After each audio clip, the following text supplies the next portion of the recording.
जितने प्रैक्टिस करोगे उतना ही क्या होगा, आपका मैथ्स अच्छा होगा। विदाउट प्रैक्टिस आप कुछ नहीं कर सकते हो। ये बहुत ही इंपॉर्टेंट होते हैं। आधे पेपर डी और ई से ही आते हैं। क्यों? क्योंकि इसका वेटेज जो है आपको मैंने बताया था 32 मार्क्स के होते हैं। तो यदि आपको पता होगा कि इस चैप्टर का ये क्वेश्चन है तो आपको उस चैप्टर के कंसेप्ट को यूज करने में क्या होगा, आसानी होगा। तो सबसे फर्स्ट आपको ये समझना होगा कि ये किस चैप्टर से केस बेस्ड स्टडी दिया गया है। आपको किसी चैप्टर से पूछा जा सकता है और ये चैप्टर बहुत ही आसान है। आपका कंसेप्ट भी आसान है, इसको सॉल्व करना भी बहुत आसान है।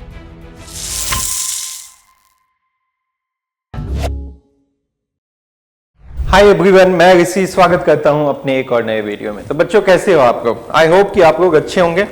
अब तो आपके पेपर का भी कम ही टाइम बचा हुआ है, ऑलमोस्ट 2 मंथ बचा हुआ है। ठीक है, तो आप लोग ये 2 मंथ में कैसे पढ़ना है वो तो मैंने आपको बताया ही था।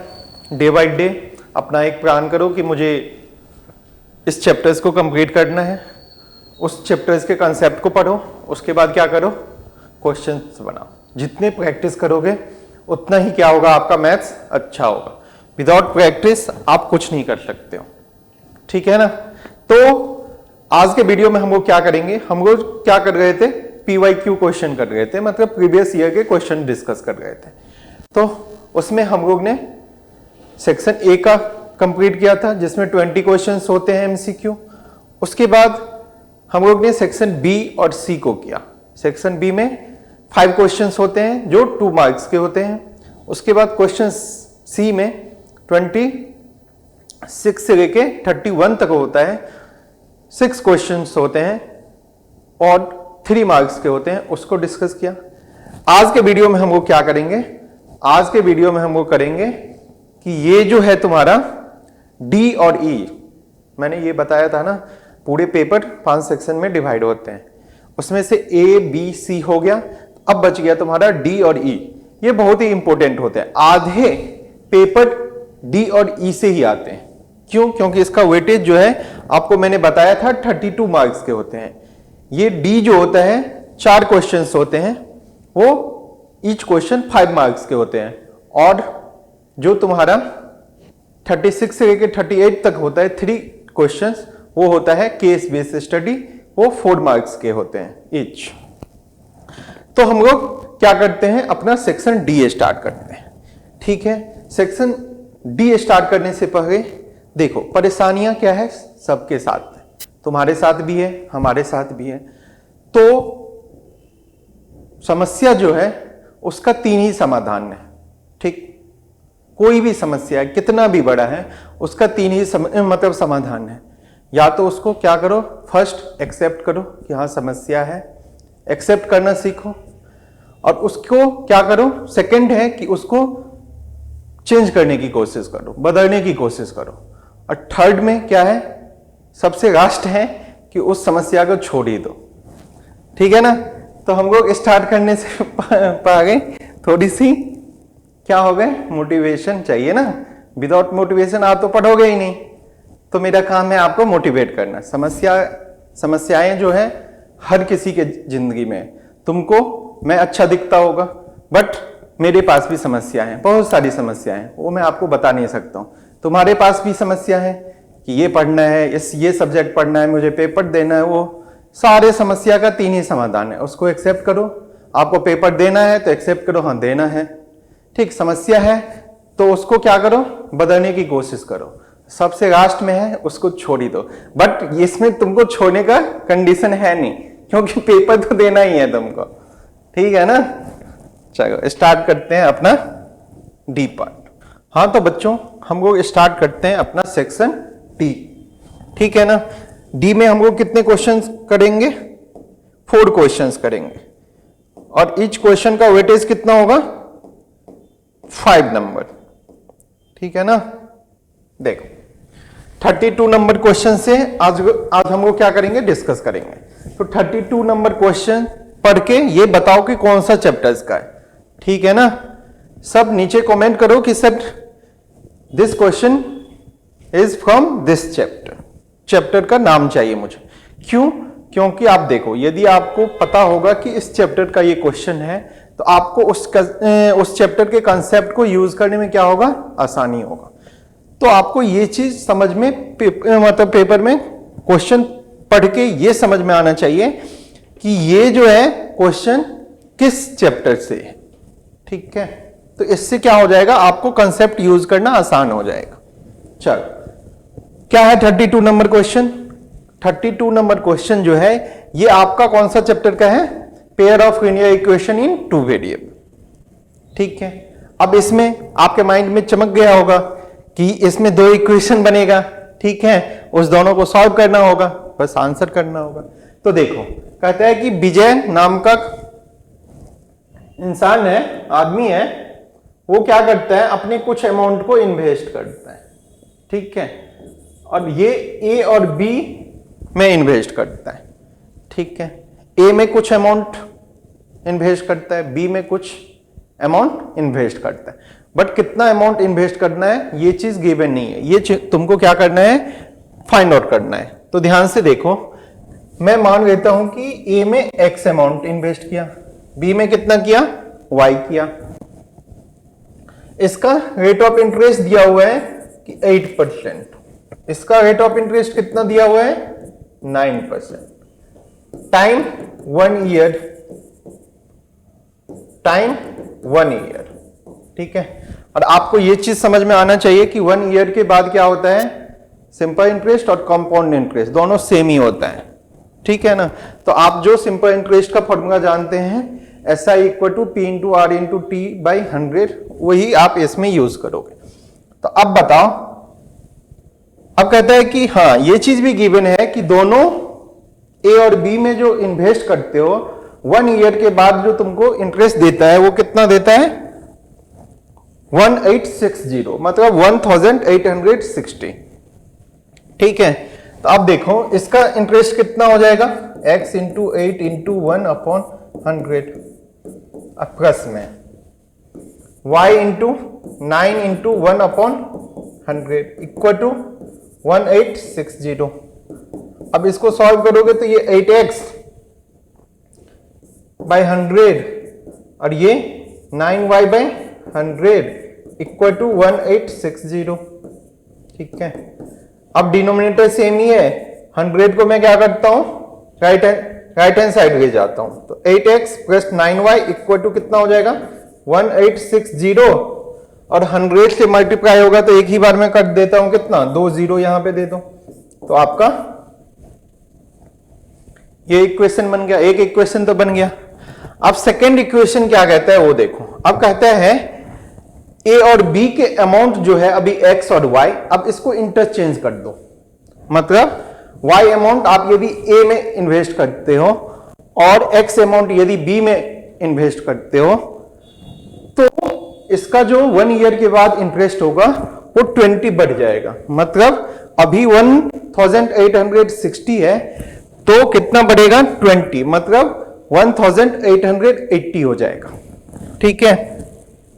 तो देखो अब तुम्हारा क्या है, ए और बी, अब ए में y अमाउंट और इसमें x अमाउंट, बाकी सब कुछ सेम, रेट ऑफ इंटरेस्ट ए का कितना है, 8 है, इसका कितना है, 9 है, ठीक है। टाइम जो है 1 ईयर, इसका भी टाइम 1 ईयर, तो क्या हो जाएगा बताओ मुझे, y इंटू 8 इंटू 1 अपॉन 100, ठीक है। ये x into 9 into 1 upon 100 equal to कितना बढ़ जाता है, 20 रुपीज ना, तो 1880, यहां तक समझ में आया कि नहीं आया।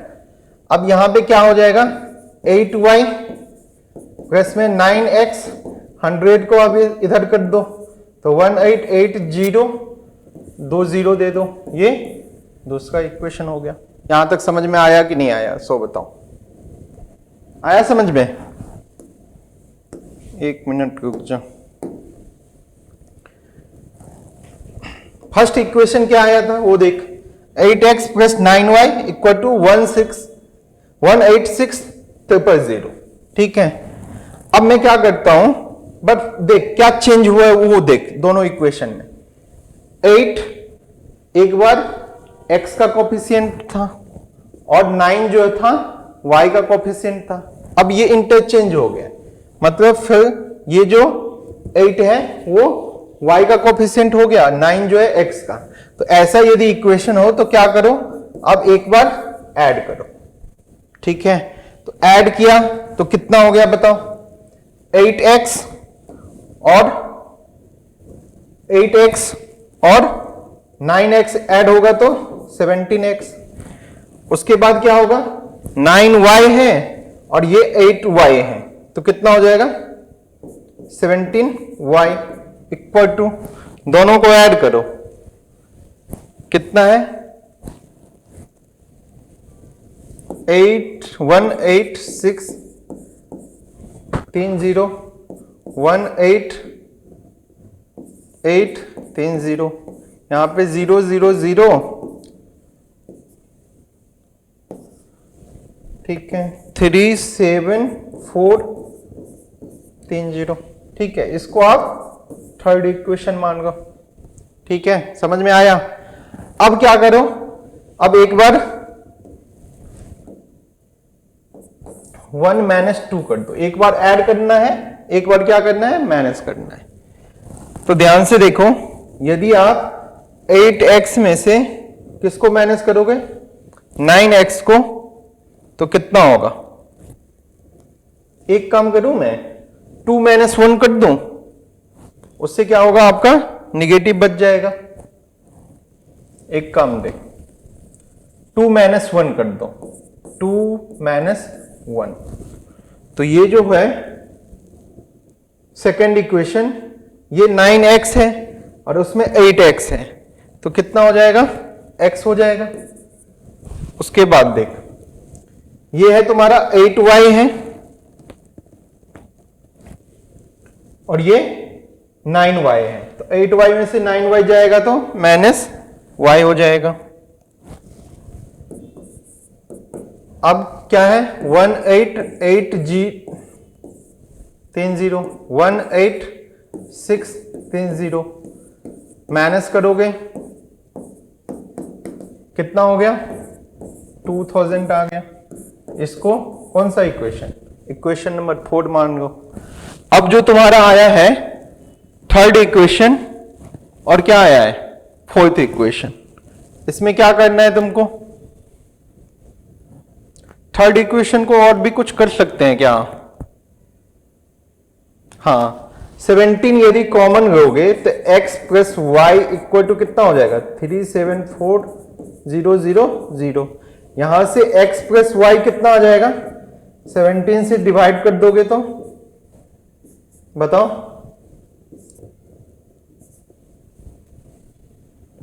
22,000 आ गया, ठीक है ना। तो ये थर्ड इक्वेशन हो गया। अब ध्यान से देखो, अब तुमको x plus y equal to कितना आया था 22,000, ये थर्ड इक्वेशन था। अब इस दोनों को क्या करो ऐड कर दो, ऐड करोगे तो देखो y y कैंसिल, ये 2x इक्वल टू कितना हो जाएगा ये 24,000, x इक्वल टू कितना हो जाएगा 2 से डिवाइड कर दो तो ये 12,000 आ गया, ठीक है। तो तुम्हारा जो A में इन्वेस्ट है वो कितना है 12,000 तुमने इन्वेस्ट किया। अब Y तुमको फाइंड आउट करना है, तो क्या करोगे बताओ तो मुझे। अब कोई भी एक इक्वेशन में पुट कर दे, जैसे तुम्हारा क्या था फ्रॉम इक्वेशन 4 दोनों का डिफरेंस कितना आया था 12,000, यहाँ पे x minus y equal to 2,000, तो यहां से y इक्वल टू क्या हो जाएगा 12,000 में से 2,000 माइनस हो जाएगा, तो ये हो जाएगा 10,000। यहां तक समझ में आया कि नहीं आया, समझ में आया कैसे हम लोग ने सॉल्व किया। थोड़ा सा नंबर बड़ा था, बट हमेशा ध्यान रखना जब x का कोफिशिएंट और y का कोफिशिएंट इंटरचेंज हो जाए तो उस दोनों इक्वेशन को एक बार क्या करना, ऐड कर देना, एक बार सब्सट्रैक्ट कर देना। उससे क्या होगा, तुम्हारा इक्वेशन आसान बन जाएगा सॉल्व करना। ठीक है ना। चलो बढ़ते हैं अपने नेक्स्ट क्वेश्चन की तरफ। हो गया ना, 35 नंबर क्वेश्चन हो गया तुम्हारा। अब हम वो करते हैं 33 नंबर क्वेश्चन।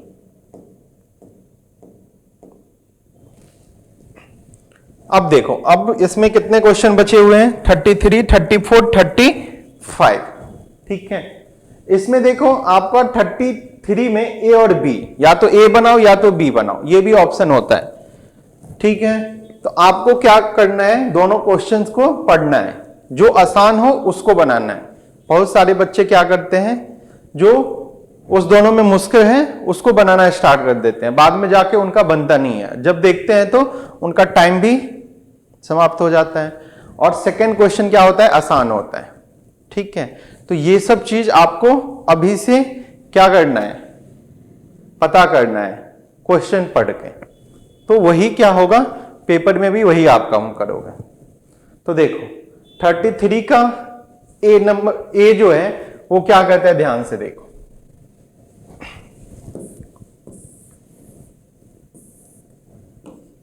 जो कहता है वो एक फिगर ड्रॉ करो, ए बी सी डी।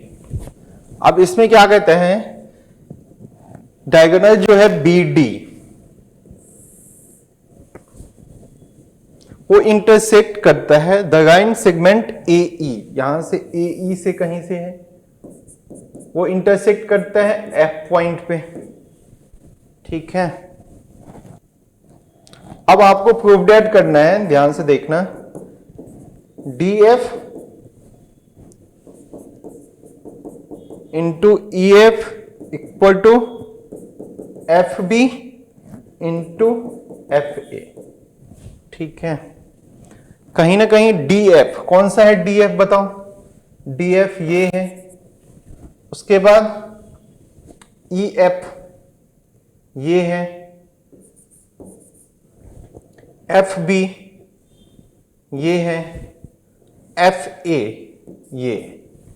ठीक है, इसको आप ऐसे भी लिख सकते हो ना, डी एफ अपॉन में क्या चीज, एफ बी को इधर कर दे, equal to F A upon में ई एफ। कहीं ना कहीं दोनों का रेशियो सेम करना है। ठीक है, रेशियो सेम करने के लिए क्या करना पड़ेगा, दोनों ट्रायंगल को कॉन्ग्रुएंट बनाना है, सिमिलर बनाना है। ठीक है ना, क्योंकि इस दोनों ट्रायंगल में देखो, दोनों मतलब ये जो साइड है ये इसी दोनों ट्रायंगल्स में है, इस दो ट्रायंगल को मैं सिमिलर बना देता हूं। तो देखो क्या क्या चीज, देखो दोनों लाइन इंटरसेक्ट करते हैं एफ पे, तो वर्टिकली अपोजिट एंगल इक्वल होगा कि नहीं होगा, 1 इक्वल टू 2। अब ध्यान से देखना, ये BC पैरेलल टू AD है, तो अल्टरनेट इंटीरियर एंगल इक्वल होगा कि नहीं होगा, 3 इक्वल टू 4। हाँ या ना बताओ।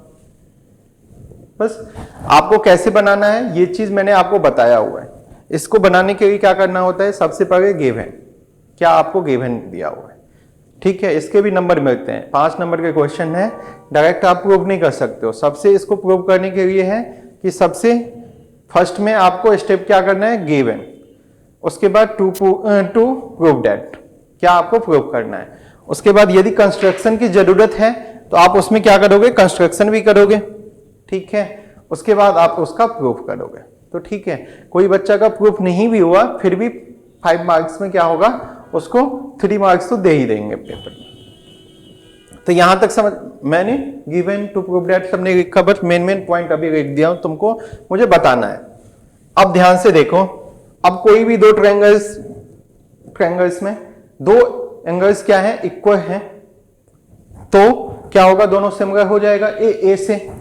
तो ध्यान से देखो, ये था ना, एक बार मैं यहां पे भी फिगर बना देता हूं,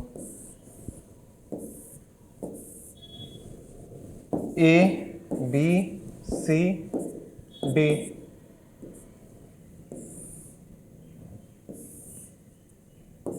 F E 1 equal to 2, 3 equal to 4।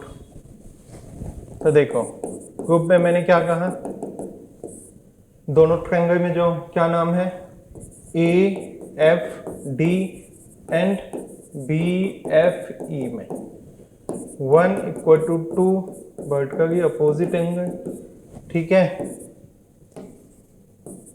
Since A B नहीं, A D parallel to B C और बी डी ट्रांसवर्सल का काम करता है, तो 3 इक्वल टू 4 कहाँ से, अल्टरनेट इंटीरियर एंगल से। अब यहाँ पे दोनों ट्रायंगल का नेमिंग सही करना, ठीक है। नेमिंग यदि गलत कर दोगे यहाँ पे तो दोनों ट्रायंगल सेफ रहना है, बस जब सिमिलर बनाऊंगा तो उसका नेमिंग सही से करना। क्या करूं बताओ, यहाँ पे एफ डी ए करूं, ठीक है। अब 1 है तो एफ ही यहां पे रहना पड़ेगा, तब तो 1 इक्वल टू 2 होगा एफ, ठीक।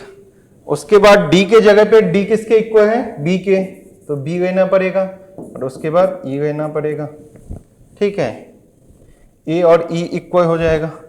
ये कहां से हो गया, बाय ए से। अब देखो दो ट्रायंगल सिमिलर है तो क्या उसके कॉरस्पॉन्डिंग साइड्स का रेशियो सेम हो जाएगा। तो आप यहां पे एफ डी अपॉन में F B equal to D A upon में B E equal to F A upon में क्या चीज चाहिए, एफ ई हो जाएगा। अब इसमें से दो मतलब जो साइड को आपको करना है वो कर दो। तो डी ए अपॉन बी का कोई काम है, डी ए अपॉन में बी ई, इसका तो कोई काम ही नहीं है। तुमको ये और ये साइड का रेशियो करना है। तो आपको क्या करना है, फर्स्ट और थर्ड को लेना है, ठीक है।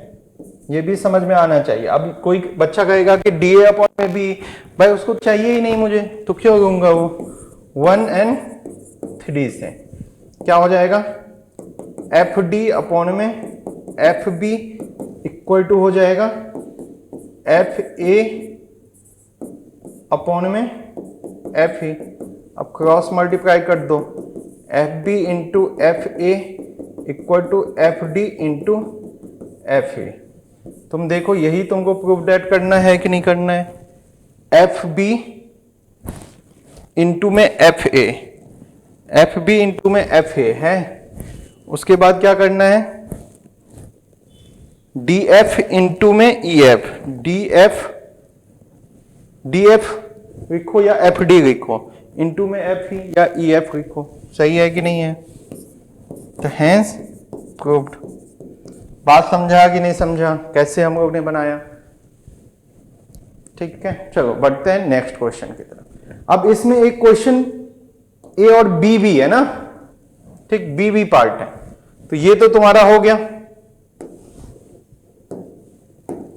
ए पार्ट हो गया तुम्हारा। अब मैं इसका जो बी पार्ट है वो भी मैं बता देता हूं। हो सकता है ना कि इस बार भी आ जाए वो क्वेश्चन, या नहीं तो आपको बनाने आना चाहिए। आपके पास एग्जाम में ऑप्शन है ए बनाओ या बी, बट मैं आपको दोनों बना देता हूं, दोनों बता देता हूं। तो देखो बी क्या है तुम्हारा, बी जो है अच्छा क्वेश्चन नहीं, ये क्वेश्चन आपके पेपर में पूछता है। क्या कहता है, एक ट्रायंगल ए बी सी में ए डी परपेंडिकुलर टू किस पे है, बी सी पे। तो मैं बनाता हूं एक ए बी सी, यहां पे ए डी क्या है, परपेंडिकुलर टू बी सी पे है, ठीक है। और गिवन दिया हुआ है कि A D squared equal to क्या दिया हुआ है, बी डी इंटू में डी सी दिया हुआ है, ठीक है। तो तुमको प्रूव करना है कि ये बी ए सी जो होगा, ये पूरा बी ए सी ये 90 डिग्री होगा कि नहीं होगा। प्रूव डेट करना है कि बी ए सी जो होगा ये तुम्हारा 90 होगा कि नहीं होगा। तो अब एक चीज बताओ, तुम मुझे बताओ, यदि ये ए डी स्क्वायर्ड में equal to B D into में डी सी दिया हुआ है, कहीं ना कहीं ये AD इंटू में AD equal to BD into में DC दिया हुआ है कि नहीं। तो यहां से यदि मैं दोनों साइड का रेशियो करूं, ठीक, तो AD अपॉन में BD कर दो इक्वल टू DC अपॉन में AD कर दो, ऐसा कुछ होगा। यानी तो DC को इधर कर दो, ठीक है, तो BD अपॉन में AD हो जाएगा, कहीं ना कहीं ऐसा ही दिया हुआ है। तो AD अपॉन में BD, ठीक है, AD अपॉन में BD और DC अपॉन में AD, कहीं ना कहीं ये साइड का रेशियो ही तो दिया हुआ है। तो क्या मैं इस दोनों ट्रायंगल को सिमिलर बनाऊं? ठीक है, कैसे सिमिलर बनाऊंगा बताओ? इस ट्रायंगल को और इस ट्रायंगल को, ठीक। यदि वो सिमिलर हो जाता है तो सिमिलर हो जाने से क्या हो जाएगा, कॉरस्पॉन्डिंग साइड्स का रेशियो इक्वल हो जाएगा, कॉरस्पॉन्डिंग एंगल से इक्वल हो जाएगा। तो उससे कुछ आ सकता है तुम्हारा। अब ध्यान से देखो, इन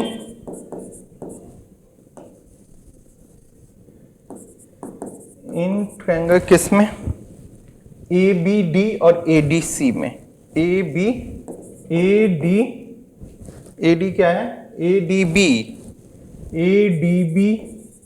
एंड ADC में, ठीक है ना, यही है ना, ADC में तुम्हारा क्या दिया हुआ है, ये जो तुम्हारा ADB है वो equal to ADC equal to 90 है, क्योंकि परपेंडिकुलर है, ठीक है। अब तुम दो ट्रायंगल को सिमिलर कैसे बनाते हो? या तो दो एंगल्स इक्वल होना चाहिए कॉरस्पॉन्डिंग, या नहीं तो तीनों साइड का रेशियो कॉरस्पॉन्डिंग सेम, मतलब कॉरस्पॉन्डिंग साइड्स का रेशियो सेम होना चाहिए, या नहीं तो SAS से, मतलब दो कॉरस्पॉन्डिंग साइड्स का रेशियो और उसके बीच का एंगल। तो देखो एक एंगल तो आ गया, अब साइड का रेशियो कहीं ना कहीं यहां से आएगा। देखो AD स्क्वायर इक्वल टू क्या दिया हुआ है तुम्हारा, ये दिया हुआ है BD इंटू में DC, BD इंटू में DC। तो यहां से AD इंटू में AD equal to BD into DC लिखूं। AD के नीचे में क्या कर दूं, BD कर दूं, और DC के नीचे में AD कर दूं। तो दो साइड कॉरस्पॉन्डिंग साइड्स का रेशियो सेम है। नाउ नेमिंग सही से करना दो ट्रायंगल्स का। क्या होगा बताओ, यदि मैं DBA करता हूं, DBA करता हूं, इधर क्या करना पड़ेगा, ध्यान से देखो, D तो करना ही पड़ेगा क्योंकि D क्या है, 90-90 दोनों में है।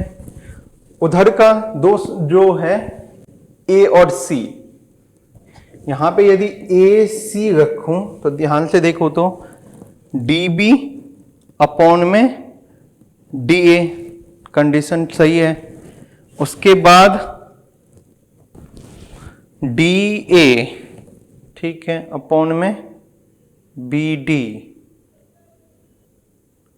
AD अपॉन में DC होगा क्या, AD अपॉन में DC, यहां पे नेमिंग सही करना पड़ेगा। DBA, तो DB यहां पे करोगे तो DB अपॉन में DA, ठीक है, इक्वल टू DA अपॉन में क्या चीज, DC, ठीक है ना। हाँ तो ठीक है ना, इसको रेसिप्रोकल करोगे तो ये क्या हो जाएगा, DA अपॉन में DB equal to DC upon में DA। ये कंडीशन सेटिस्फाइड कर रहा है ना, कर रहा है ना, हाँ ठीक है। तो ध्यान से देखो, अब ये तो तुम्हारा हो गया SAS से। तो अब एक चीज बताओ, दो ट्रायंगल यदि सिमिलर हो गया तो क्या उसके कॉरस्पॉन्डिंग एंगल्स इक्वल होंगे कि नहीं होंगे? यहां से देखो a इक्वल टू सी होगा कि नहीं होगा? ठीक है, अब ध्यान से देखना, ये जो a पूरा नहीं लेना है, ये पार्ट, इसको 1 और 2 मान लो। तो क्या 1 इक्वल टू 2 होगा कि नहीं होगा? 1 इक्वल टू 2 नहीं, a क्या होगा? 1 इक्वल टू c होगा। ठीक है, और क्या ऐसे ही 2 इक्वल टू b होगा कि नहीं होगा?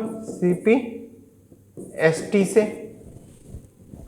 ठीक है, अब दोनों को ऐड कर दो तो 1 प्लस 2 कितना हो जाएगा तुम्हारा? b प्लस c हो जाएगा। देखो तो 1 और 2 किसको माना है? a को ही माना है ना, तो तुम्हारा a जो है वो b प्लस c के इक्वल है। ठीक है, जो तुम्हारा ट्रायंगल है ए बी सी, उसमें जो एंगल a है वो इक्वल टू है बाकी जो एंगल है b और c के सम के इक्वल। अब तुम एंगल सम प्रॉपर्टी से जानते हो तीनों एंगल्स का सम कितना होता है? 180। तो यहां पे आप क्या कर देना है आपको, b प्लस c के बदले में आप a को पुट कर दो। तो यहां से 2a इक्वल टू 180, तो तुम्हारा a इक्वल टू 90। यही तुमको BAC करना था कि नहीं करना था? 90 प्रूफ बताओ, करना था? समझ में आया कि नहीं आया सो बताओ। चलो बढ़ते हैं अपने नेक्स्ट क्वेश्चन की तरफ। क्या कहता है नेक्स्ट क्वेश्चन? नेक्स्ट क्वेश्चन बहुत ही आसान है, आपको क्वाड्रेटिक इक्वेशन का क्वेश्चन है। उसमें कहता है कि कोई भी ट्रायंगल है, मतलब नहीं, कोई भी ट्रायंगल नहीं है, राइट एंगल ट्रायंगल है जिसका पेरीमीटर कितना दिया हुआ है? 60 दिया हुआ है, और उसका हाइपोटेनस जो दिया हुआ है वो 25 दिया हुआ है। तो कहता है कि फाइंड द अदर 2 साइड्स। बहुत ही आसान क्वेश्चन है, एक बार बना के दिखाओ। इक्वेशन आपको बनाना है, क्या कहता है? एक राइट एंगल ट्रायंगल बनाओ, उसमें 2 साइड गिवन नहीं है, तो एक को x मान लो, एक को y मान लो। हाइपोटेनस कितना दिया हुआ है? 25 दिया हुआ है। ठीक है, तो पेरीमीटर कितना दिया हुआ है? पेरीमीटर होता क्या है? सम ऑफ ऑल साइड्स, वो 60 दिया हुआ है। तो इसके हिसाब से x plus y plus 25 equal to 60। ठीक है, तो x plus y equal to कितना हो जाएगा? 60 माइनस 25, तो x plus y equal to 35।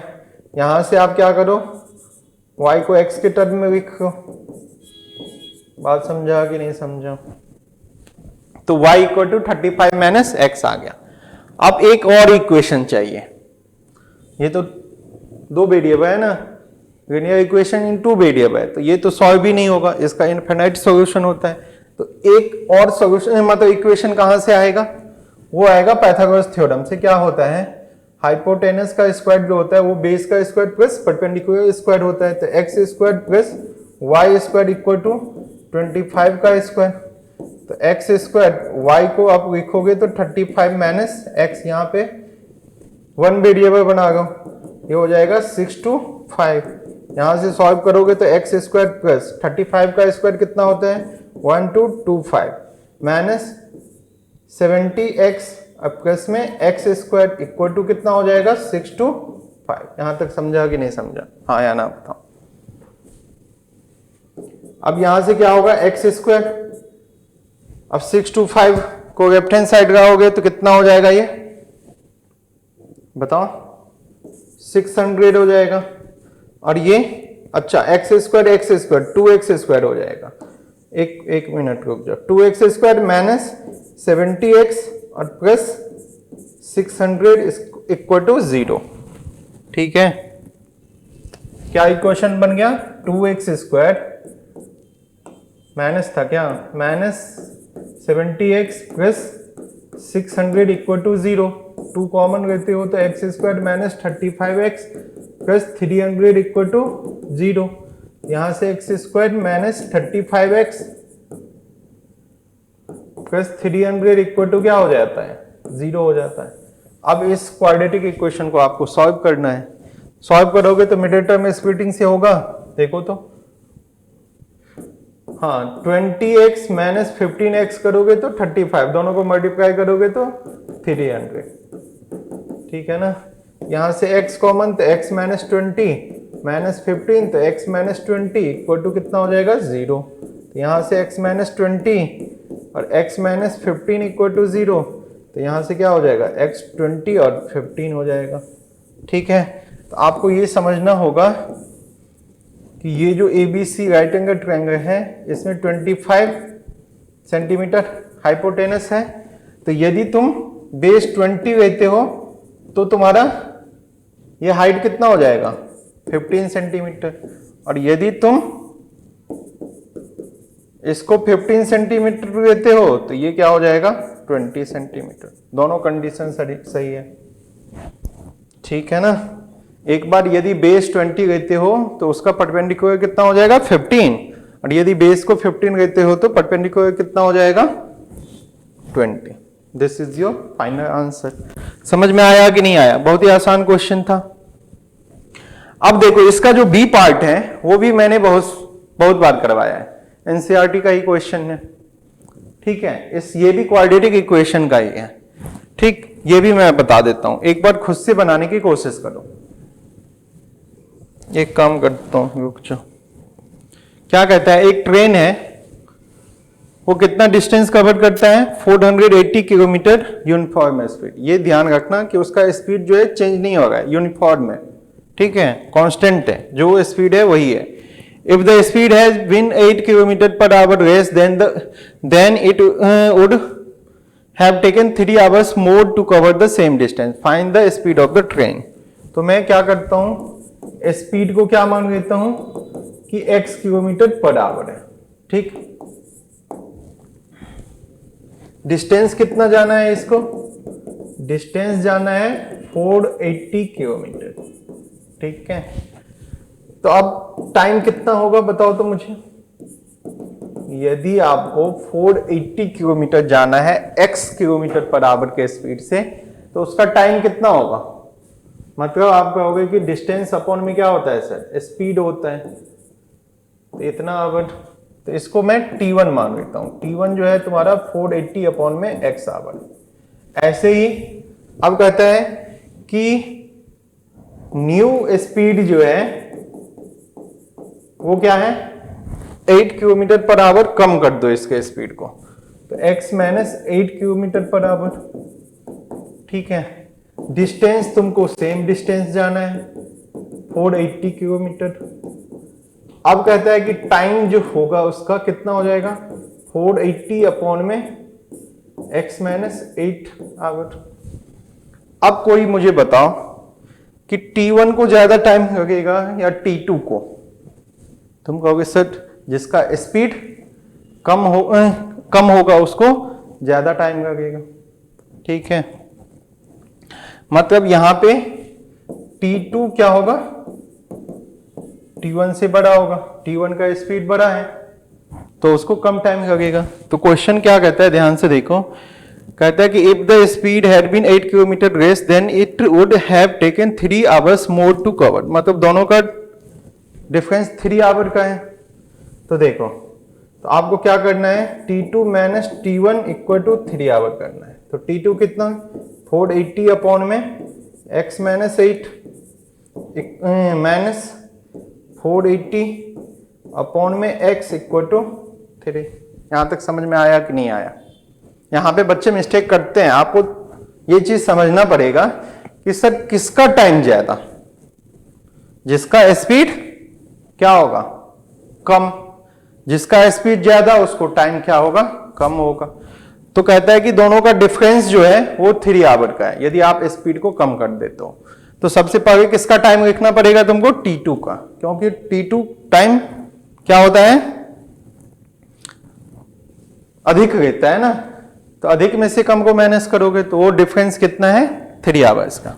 अब यहां से आप यदि सॉल्व करोगे तो देखो एलसीएम कितना हो जाएगा, x माइनस 8, तो यहाँ से 480x, ठीक है, माइनस, अब 480 को किससे करोगे मल्टीप्लाई, 480 को करना पड़ेगा x माइनस 8 के साथ, इक्वल टू 3 हो जाएगा। तो यहाँ से आप सॉल्व करोगे तो 480x माइनस 480x, ठीक है, माइनस माइनस प्लस 480 को 8 से मल्टीप्लाई करोगे तो कितना होगा, 3840, ठीक है ना, अपॉन में x square minus 8x equal to 3। यहां से कुछ कैंसिल आउट हो जाएगा, तो यहां से करोगे तो 3x स्क्वायर माइनस 24x, एक काम करोगे रुक जाओ, 3 से मल्टीप्लाई करो x square minus 8x equal to 3840। यहां से 3 बाहर है, ये 3 से इधर डिवाइड कर दो, तो 1 2 8 0। तो ये जो तुम्हारा इक्वेशन बन जाएगा x square minus 8x minus 1280 equal to 0। ये इक्वेशन को सॉल्व कर दो, जो तुम्हारा x आएगा वही तुम्हारा क्या हो जाएगा, स्पीड हो जाएगा। मैं करके दिखाऊं, चलो मैं करके दिखाता हूं। क्या आया, एक्स स्क्वायर माइनस 8x और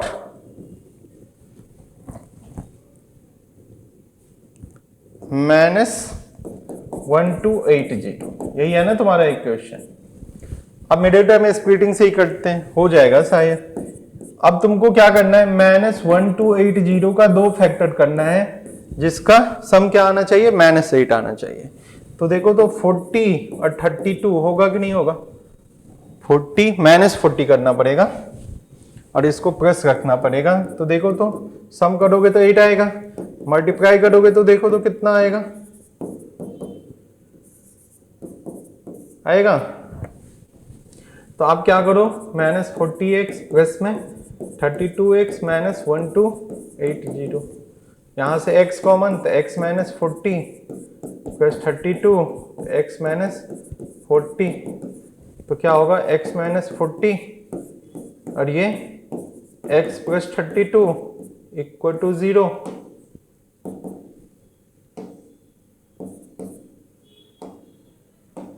एक मिनट, यहां से x इक्वल टू 40, निगेटिव तो होगा नहीं, होगा, स्पीड कभी भी निगेटिव होता है, नहीं होता है। तो तुम्हारा जो स्पीड है वो कितना है, 40 किलोमीटर पर आवर है, ठीक है। यदि आप स्पीड को 40 किलोमीटर पर आवर रखते हो, ठीक है, तो आप 480 डिस्टेंस कवर करते हो, तो कितना टाइम लगेगा बताओ। 480 डिस्टेंस जाना है कितना के स्पीड से, 40 के स्पीड से ना, तो 40 से डिवाइड करोगे तो कितना हो जाएगा, ये 12 आवर।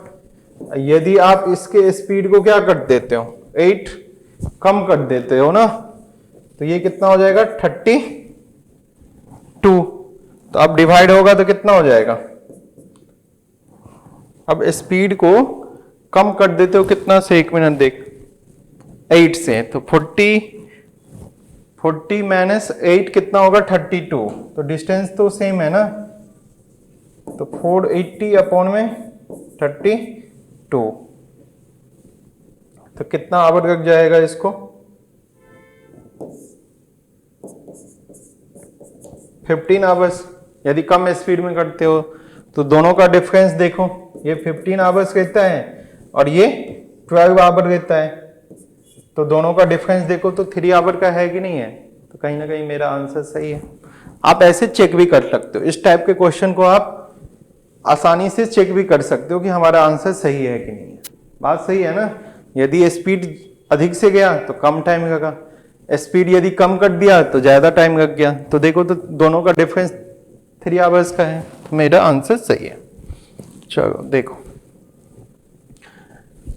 अब देखो क्वेश्चन नंबर 35 जो है ये स्टैट्स का क्वेश्चन है।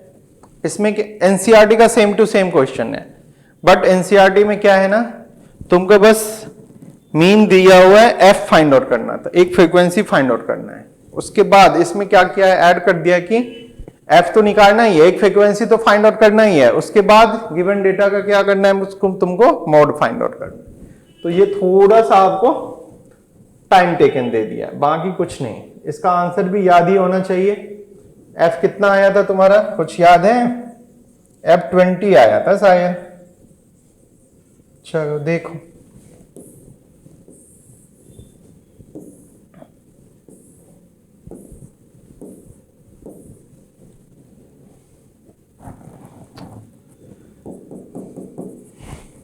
Thirteen to 15, 15 to 17, 17 to 19, 19 to 21, 21 to 23। उसके बाद एक और है, क्या है, 23 से 25। यहाँ तक समझा कि नहीं समझा? ठीक है। अब ये नंबर ऑफ चिल्ड्रन ये सब लिख लेना अपना, ये एफ है, ठीक है। तुमको एक्स आई निकालना है, ये एफ आई है। तो ये 7, 6 और कितना दिया हुआ है, 9, 13, एफ 5 और क्या 4। इसका सम करेगा कितना आया था। एक्स आई कैसे फाइंड आउट करोगे, दोनों इंटरवल्स का मीन फाइंड आउट करना है, दोनों को ऐड करके 2 से डिवाइड कर। 12, ये 14, ये 16, ये कितना होगा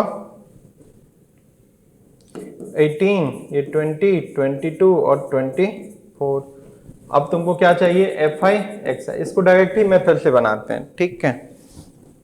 जितना स्टेप आप चेंज करोगे उतना गड़बड़ होने की संभावना अधिक होगी। तो ये कितना हो जाएगा 84, ये 84, ये 144। 13 को 18 से करोगे तो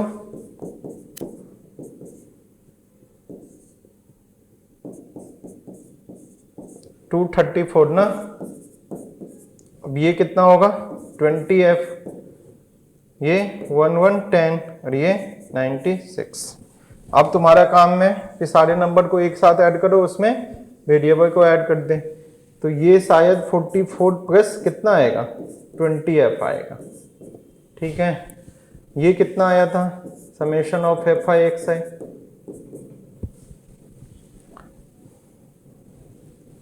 बताओ।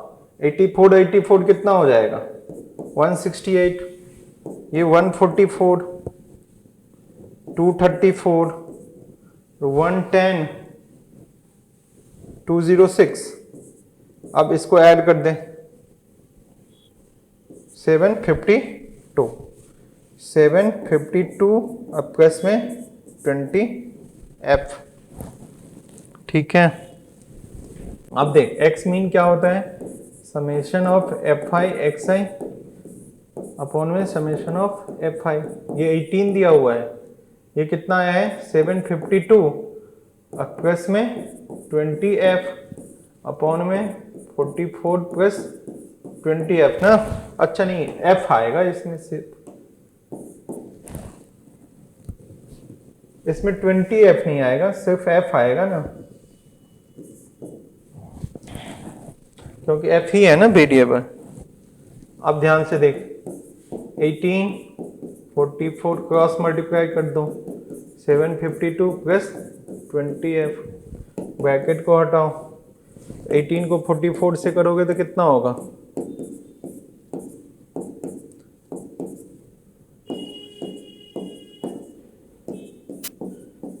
792 plus 18f equal to 752 plus 20f। तो ये होगा आपका 792 माइनस 752 इक्वल टू ये 2f हो जाएगा कि नहीं हो जाएगा, 20f माइनस 18f 2f। इसको करोगे तो ये 40 equal to 2f, f equal to 40 upon में 2, तो ये 20, ठीक है। अब तुम्हारा ये जो तुम्हारा f है ये कितना आ गया, ये तुम्हारा 20 आ गया। अब इसका मॉड फाइंड आउट करना है। तो देख मोड फाइंड आउट करने के लिए सबसे हाईएस्ट फ्रीक्वेंसी, वही तुम्हारा मोडल क्रॉस हो जाएगा, तो यही तो होगा। अब ये 20 तुम्हारा F1 का काम करेगा, अब उससे एक पीछे वाला F0, इससे आगे वाला F2, ये तुम्हारा F1 का काम करेगा। ठीक है, अब ध्यान से देख, मोड इक्वल टू आप क्या जानते हो, L प्लस F1 माइनस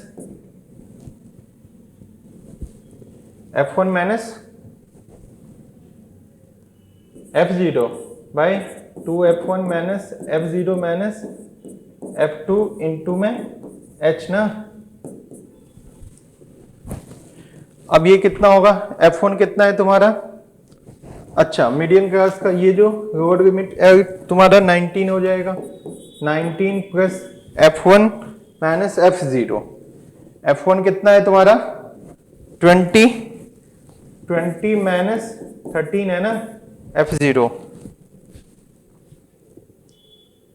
उसके बाद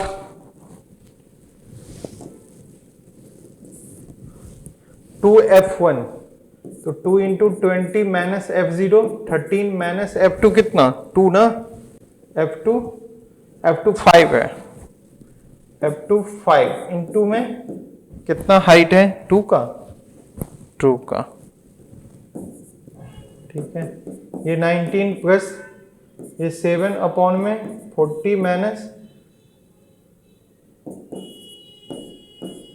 इंटू में 2, ये 19 प्लस में कितना हो जाएगा, ये 7 अपॉन 40 में से 18 जाएगा तो 22 इंटू में 2, ये कितना हो जाएगा 19 प्लस 7 अपॉन 11 हो जाएगा। ठीक है, अब 19 प्लस ये कितना हो जाएगा 0.63 समथिंग होगा, तो इसको ऐड करोगे तो 19.63 समथिंग आएगा। ठीक है, this is your final answer. समझ में आया कि नहीं आया? तो आपका सेक्शन डी के सारे क्वेश्चन डिस्कस हो गए। ठीक है, मैंने क्या किया, उसमें जो ऑप्शन ए बनाओ या बी बनाओ उसको भी मैंने सॉल्व करके आपको दिखाया। तो कहीं ना कहीं आपके कितने क्वेश्चन हो गए, 6 to 7 क्वेश्चन हो गए। ठीक है, तो इससे क्या होगा, आपका 5 मार्क्स के क्वेश्चन सारे बन जाएंगे। तो बच्चों हम लोग ने अभी तक क्या किया है, सेक्शन डी को कंप्लीट किया है। सेक्शन डी में टोटल नंबर ऑफ क्वेश्चंस कितने थे, 4, और ईच क्वेश्चन का वेटेज जो था वो 5 मार्क्स का था। टोटल 20 मार्क्स के क्वेश्चन सेक्शन डी से आते हैं। अब हम लोग बढ़ते हैं सेक्शन ई की तरफ। ई में क्या होता है ना, 3 क्वेश्चन पूछे जाते हैं, ईच क्वेश्चन का जो वेटेज होता है वो 4 मार्क्स होता है। टोटल 12 मार्क्स के क्वेश्चन पूछे जाते हैं सेक्शन ई में, और ये हमारा सबसे लास्ट सेक्शन है। ठीक है, बढ़ते हैं अपने क्वेश्चन 36। ये केस बेस्ड स्टडी का फर्स्ट क्वेश्चन है।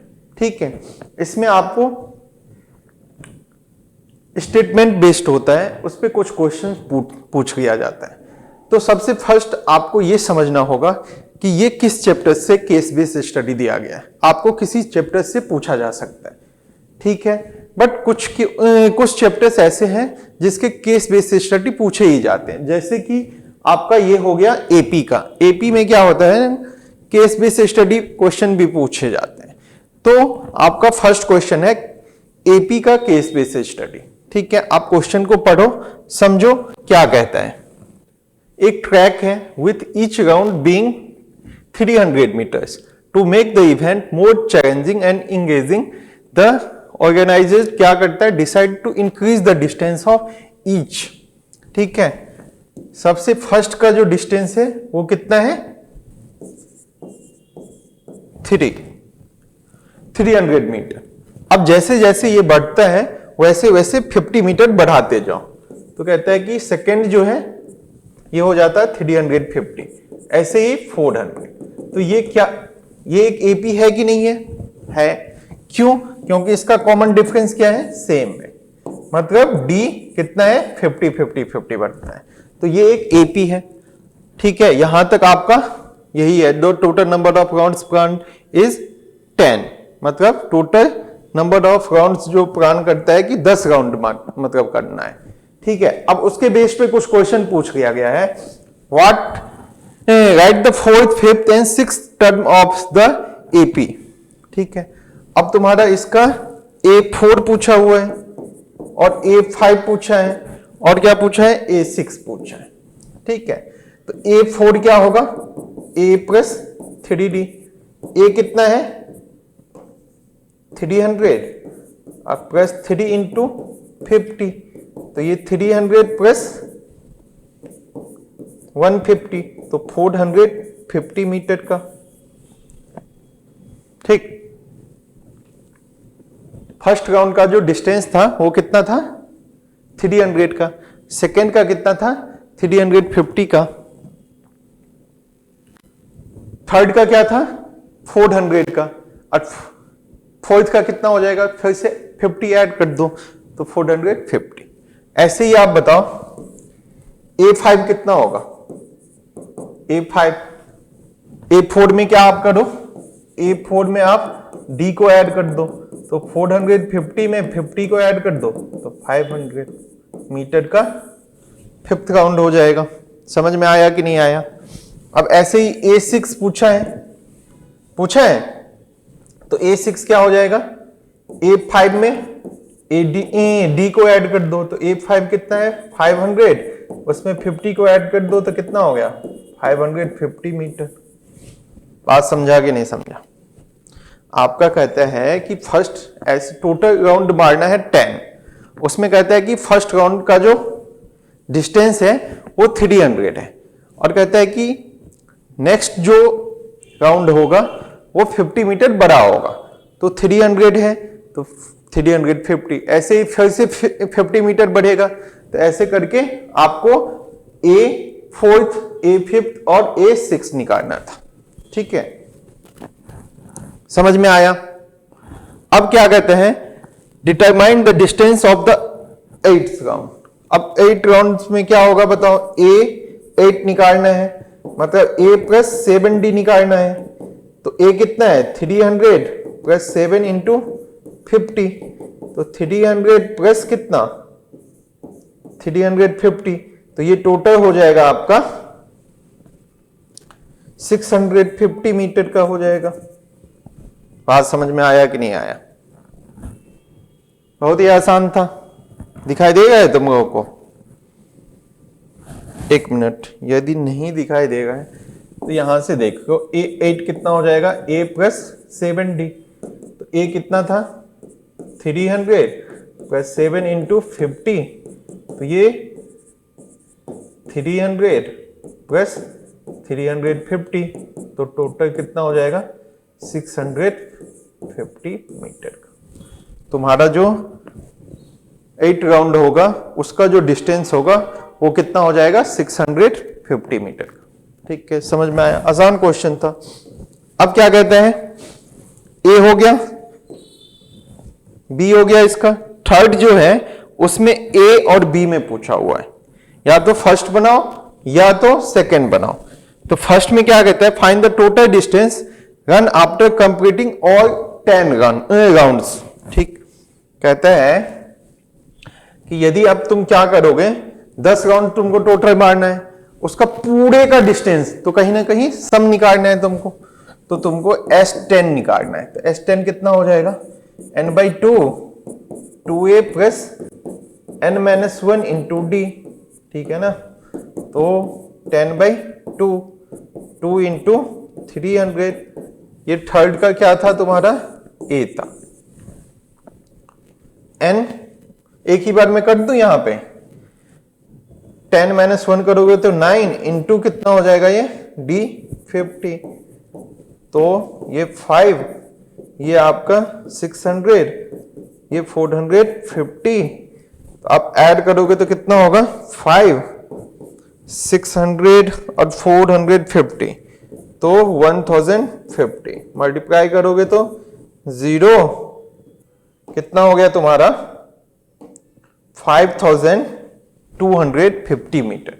यदि वो पूरा 10 राउंड्स कंप्लीट करता है तो उसके द्वारा जो टोटल डिस्टेंस कवर्ड होगा वो कितना होगा 5250 मीटर का। बात समझ में आया कि नहीं आया? कहां पे आपको सम यूज करना है, कहां पे an का फॉर्मूला यूज करना है, समझ में आ गया? आपको कहता है कि फोर्थ राउंड में उसने कितना मीटर किया था, इसका मतलब फोर्थ राउंड का ही डिस्टेंस आपको निकालना है।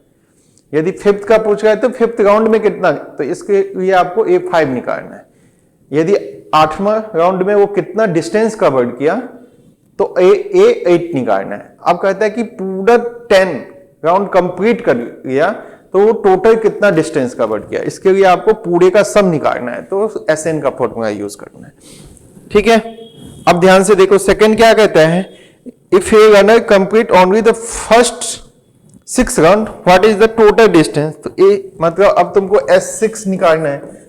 अब कोई कहता है कोई जो है वो 6 राउंड ही कंप्लीट करता है, वो तो कितना डिस्टेंस कवर्ड किया टोटल, तो S6 निकालना है। इसके लिए 6/2 2 इंटू में डायरेक्ट लिखता हूं, ठीक है, 2 इंटू 300 अब प्लस में n-1 इंटू डी होता है, तो 6-1 5 इंटू 50, ठीक है, तो ये 3 ये कितना हो जाएगा 600, ये 250, तो 3 इंटू 850, इसको मल्टीप्लाई कर दो, मतलब 2550 मीटर। आसान क्वेश्चन था एपी का। तो आपने देखा कि एपी जो तुम्हारा चैप्टर है उस पर केस बेस्ड स्टडी भी क्वेश्चन, तो आपके 4 मार्क्स एपी से आ जाएगा। एमसीक्यू भी आते हैं, 2 मार्क्स में भी आते हैं, तो कहीं ना कहीं एपी का जो वेटेज है 5 to 6 नंबर का है। और ये चैप्टर बहुत ही आसान है, आपका कंसेप्ट भी आसान है, इसको सॉल्व करना भी बहुत आसान है। बढ़ते हैं अपने नेक्स्ट केस बेस्ड स्टडी पे। अब इसको पढ़ो और आपने सेम टू सेम कहीं ना कहीं इस टाइप का क्वेश्चन बनाया है। कौन सा चैप्टर में? एरिया रिलेटेड टू सर्कल, ठीक है, उसी का same to same case based study दे दिया है। मैंने एरिया रिलेटेड टू सर्कल में 2-3 कंसेप्ट पढ़ाया था कि area of segment, area of sector, length of arc पढ़ाया था ना, उसी का हम लोग यहां पे क्या करेंगे, यूज करेंगे। Find the central angle of each sector. अब ध्यान से देखना, इसमें कहता है one such brooch is made with circle wide in the form of a circle with diameter 35 mm. The wide is also used in making 5 diameter, ठीक है, wide को जो बनाया गया है वो उसमें 5 डायमीटर का भी यूज किया गया है, which divided the circle into 10 equal sector. अब ध्यान से देखना, ये जो है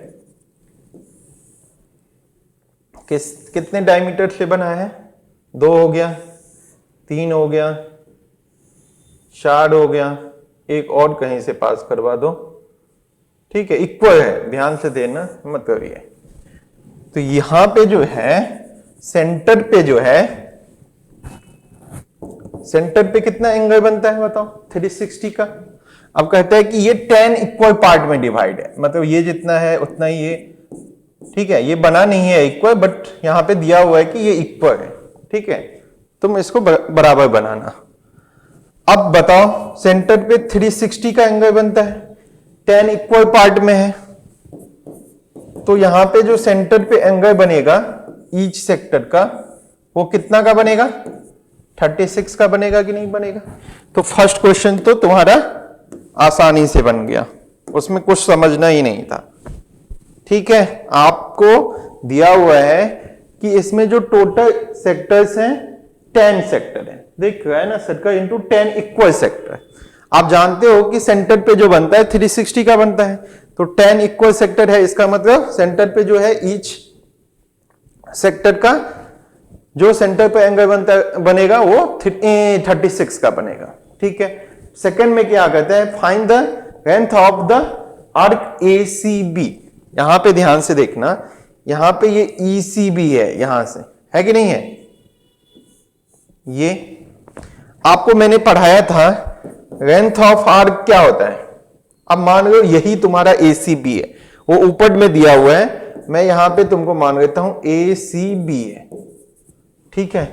ये कहीं ना कहीं लेंथ ऑफ आर्क है। लेंथ ऑफ आर्क निकालने के लिए मैंने फॉर्मूला पढ़ाया था, लेंथ ऑफ आर्क जो होता है वो होता है थीटा अपॉन में 360 इंटू में 2 पाई आर। अब यहां पे डायमीटर दिया हुआ है कितना, d दिया हुआ है 35 mm, तो रेडियस कितना हो जाएगा 35/2 mm का। हाँ या ना बताओ, यहां तक समझ में आया तो बताओ। डायमीटर है 35 mm का, तो रेडियस कितना हो जाएगा 35/2 मतलब 17.5 mm का। तो लेंथ ऑफ आर्क का फॉर्मूला थीटा अपॉन में 360। तो यहां पे जो सेंटर पे एंगल बन रहा है सेक्टर का, ये सेक्टर का कितना 36 का, तो 36 अपॉन में 360 2 पाई 22/7। पाई का वैल्यू दिया हुआ है, नहीं दिया हुआ है, 22/7 इंटू में 35/2 और 35 अच्छा 2 पाई आर ही होता है ना, हाँ, तो सिर्फ 35/2। अब कैंसिल आउट करोगे तो ये देखो, ये 10, ठीक है, ये 2 5, ये 7 5 और ये 5 5 और ये 2 से 11। तो ये जो लेंथ ऑफ आर्क है ये तो आ गया तुम्हारा कितना 11 मीटर का। यहां तक समझा कि नहीं समझा? यही दिया हुआ है ना, find the length of the arc ACB। 1 2 3 4 5 6 7 8 9 10। हाँ तो ये ठीक है। अब तुम्हारा सेकेंड पार्ट हो गया। अब क्या कहता है थर्ड में, find the area of each sector of the broach. तो ध्यान से देखना, ऐसा है ना, मैं पूरा नहीं बनाता हूं, ये 10 इक्वल सेक्टर है, मैं एक ही सेक्टर का एरिया, ईच सेक्टर का एरिया पूछ रहा है। तो ये O, ये A B, ये कितना का एंगल बना रहा है 36 का, ये रेडियस कितना है 35/2 mm का। तो एरिया ऑफ ईच सेक्टर जो हो जाएगा, आपको मैंने पढ़ाया था क्या, थीटा अपॉन में 360 पाई आर स्क्वायर। तो यहां पे क्या हो जाएगा 36 अपॉन में 360 इंटू में 22/7 इंटू रेडियस कितना है 35/2, 35/2। ठीक है, आसान था ये 10। अब क्या होगा ये, एक मिनट देखो तो पिछले वाले क्वेश्चन में, हाँ ठीक है, 7 5 तो 5 2, ये 2 से ये 11 हो जाएगा। और क्या होगा बताओ, ये हो जाएगा आपका 11 इंटू 35/4 होगा। ठीक है ना, इसको आप क्या करना, या तो फ्रैक्शन में ही लिख देना या तो डेसिमल में लिख देना, ये mm² हो जाएगा। ठीक है, क्योंकि एरिया क्या होता है हमेशा उसका यूनिट स्क्वायर में आता है। यहां तक समझा कि नहीं समझा? आसान था क्वेश्चन। अब इसका थर्ड जो क्वेश्चन है उसमें ए पार्ट भी है बी पार्ट भी है। ठीक है, इसमें क्या होता है ना, ये जो थर्ड पार्ट होता है ये 2 मार्क्स के होते हैं। ठीक, फर्स्ट और सेकंड जो होते हैं 1 के होते हैं और थर्ड जो होते हैं वो 2 मार्क्स के होते हैं।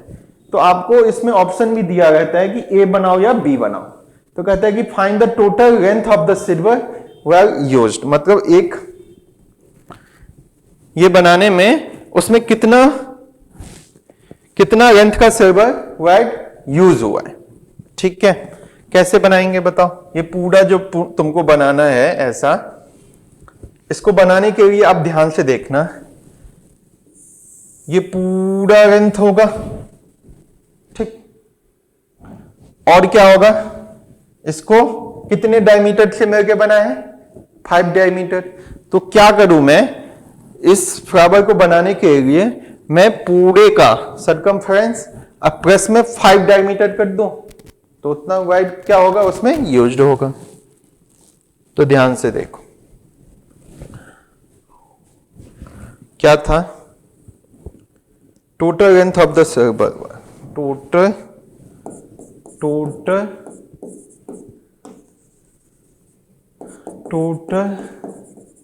Length of the server wide use, आप सरकमफ्रेंस निकाल लो और उसमें 5 डायमीटर ऐड कर दो। ठीक है, सरकमफ्रेंस क्या होगा 2 पाई r प्लस में 5, डायमीटर कितना था 35 mm, तो 2 इंटू 22/7 ये 35/2,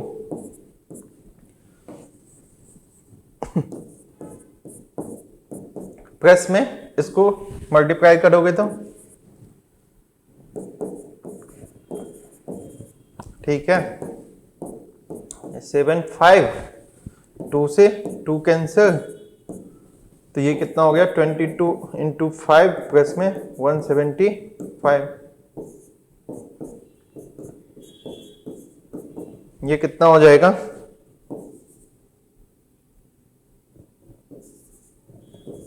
285 mm का हो जाएगा।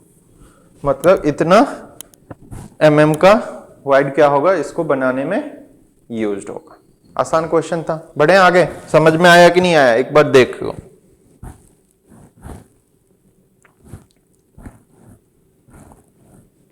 अब ध्यान से देखो, अब जो ये केस बेस्ड स्टडी है ये एप्लीकेशन ऑफ ट्रेगो का है, ठीक है, हाइट एंड डिस्टेंस जिसको कहते हैं। अब ध्यान से देखो क्या कहते हैं, जो भी कहता है कि इसका जो हाइट है कितना है 40 मीटर, इसका जो हाइट है, तो अब एक चीज बताओ, यहां से यहां तक भी क्या होगा 40 मीटर का होगा, और ये जो टोटल हाइट हो जाएगा ये कितना हो जाएगा 40 प्लस h हो जाएगा। ठीक, यहां पे जो एंगल ऑफ एलिवेशन है 45 का है, और यहां से इसके टॉप से 45 और इसके बॉटम से कितना है 60 का है। ठीक है, इस टाइप का क्वेश्चन आप बहुत बना चुके हो, तो हम लोग डायरेक्ट क्वेश्चन सॉल्व करते हैं। ध्यान से देखो क्या कहता है फर्स्ट में कि if CD is h metre, find the distance BD in term of h। तो CD का डिस्टेंस निकालना है, CD का, इफ अब नहीं CD का दिया हुआ है h, find the distance BD निकालना है। तो कौन सा ट्रायंगल में जाना पड़ेगा तुमको, इन ट्रायंगल BCD, यहीं पे तो राइट एंगल ट्रायंगल बन रहा है, तो इसमें आप क्या यूज करोगे tan थीटा, tan थीटा मतलब थीटा की जगह पे 45, तो क्या हो जाएगा P अपॉन, मतलब CD अपॉन में क्या होगा BD हो जाएगा। तो ये आप जानते हो tan 45 कितना होता है 1 होता है, तो यहां से CD दिया हुआ है, CD h दिया हुआ है, तो यहां से BD कितना हो जाएगा तुम्हारा, BD equal to h metre. ठीक है, BD का जो लेंथ है h के रिस्पेक्ट में आपने लिख दिया, और वो क्वेश्चन में भी दिया हुआ है कि h के टर्म में लिखो। अब कहता है कि find distance BC in term of h। अब तुमको BC का डिस्टेंस निकालना है, BC कहां है, BC ये, ठीक है, किसके टर्म में निकालना है h के टर्म में। अब तो ये तो आसान है ना, पाइथागोरस थ्योरम से यूज कर लो। ध्यान से देखो, ये BC स्क्वायर जो होगा ये BD स्क्वायर प्लस में CD स्क्वायर होगा कि नहीं होगा, हाँ या ना बताओ। तो यहां से BD कितना आया है तुम्हारा, BD भी h आया है, तो h स्क्वायर प्लस CD कितना है h स्क्वायर, तो ये हो जाएगा आपका 2h स्क्वायर। तो यहां से BC कितना हो जाएगा √2h स्क्वायर, तो ये √2h हो जाएगा। बात समझा कि नहीं समझा, ये जो BC हो जाएगा वो कितना हो जाएगा √2h मीटर हो जाएगा। तो तुमको पूछा भी है कि find distance BC in term of H के फॉर्मेट में आ गया। अब कहता है थर्ड जो पार्ट है, फाइंड द हाइट CE। अब तुमको किसका हाइट निकालना है? CE। अब ध्यान से देखो, एक चीज तो फिक्स है कि BD कितना था? H था, तो ये कहीं ना कहीं दोनों अपोजिट साइड इक्वल होगा, तो AE भी H हो जाएगा। अब इन ट्रायंगल किस में जाओगे? ACE में। इन ट्रायंगल ACE, ठीक है। tan 60 इक्वल टू क्या दिया हुआ है? P में CE हो जाएगा, अपॉन में क्या हो जाएगा? यहां पे AE हो जाएगा, तो tan 60 कितना होता है? √3। CE में क्या है तुम्हारा? CE में 40 प्लस H है, 40 प्लस H। और AE तो अभी तुमने फाइंड आउट किया है क्या? H। ठीक है। अब ध्यान से देखो, यहां पे क्रॉस मल्टीप्लाई कर दोगे तो ये 40 प्लस में H, तो √3H minus H equal to 40। तो ये क्या हो जाएगा? √3 minus 1 40, H equal to 40 upon में क्या होगा? √3 माइनस 1। इसको रेशनलाइज कर दोगे तो √3 प्लस 1, √3 प्लस 1, तो ये कितना हो जाएगा आपका? 40 √3 प्लस 1। इसमें क्या करोगे? A माइनस बी, तो A स्क्वायर माइनस B², ठीक है। तो ये जो होगा तुम्हारा 40 √3 प्लस 1 अपॉन में √3 का स्क्वायर 3 माइनस 1, तो ये 40 √3 प्लस 1 अपॉन में 2, ठीक है। तो 2 से कैंसिल, तो ये हो जाएगा आपका 20 √3 प्लस 1, ठीक है। ये क्या आया है तुम्हारा? H आया है। अब जो तुम्हारा CE है वो है क्या? CE जो है वो 40 प्लस H है। CE जो है तुम्हारा वो 40 प्लस H है, ठीक है। तो ये 40, H कितना आया तुम्हारा? यहां से 20 √3 प्लस 1, ठीक है। अब इसको और भी सिंप्लीफाई करोगे तो 2 √3 प्लस 20, तो ये हो जाएगा 60 प्लस 20 √3। यहां से 20 कॉमन गएगा तो 3 प्लस √3 मीटर। समझा कि नहीं समझा? तुमको यदि CE निकालना है तो CE निकालने के लिए तुमको ये H तो चाहिए ना, तभी तो 40 में ऐड करोगे। तो हम लोग ने क्या किया? tan 60 यूज किया। tan 60 से हम लोग ने H का फाइंड आउट कर लिया, H क्या कर दिया? 40 में ऐड कर दिया, ठीक है। तो तुम्हारा जो आ गया आंसर कितना आ गया? 20 ब्रैकेट में 3 प्लस √3, इतना मीटर CE का हाइट है। चलो अब बढ़ते हैं, कौन सा? इसका जो B पार्ट है, कहता है कि यदि, अच्छा AC दिया हुआ है 100 मीटर। अब देखो ये बहुत हो गया, थोड़ा सा इसको हटाता हूं। AC कितना दिया हुआ है तुम्हारा? AC दिया हुआ है 100 मीटर, मतलब ये तुमको दिया हुआ है 100 मीटर, ठीक है। AE पूछा है ना? AE, अच्छा ये पूछा है। ये कितना है? 40। ये पूरा कितना है? 40 प्लस H, ठीक है ना।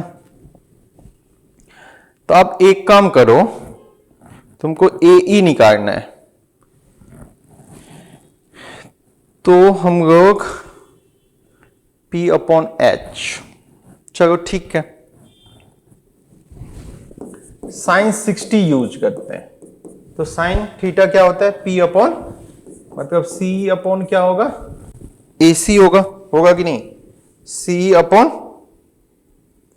ए सी।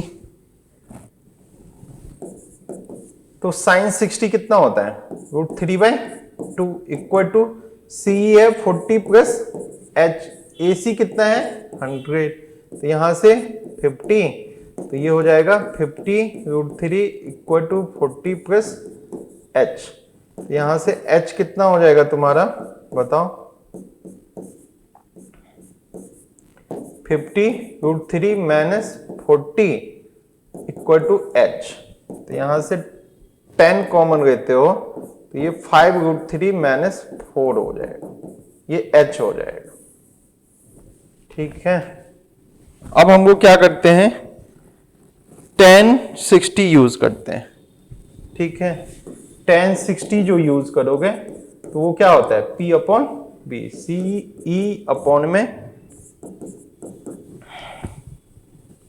तो tan 60 कितना होता है √3, सी कितना दिया हुआ है तुम्हारा 40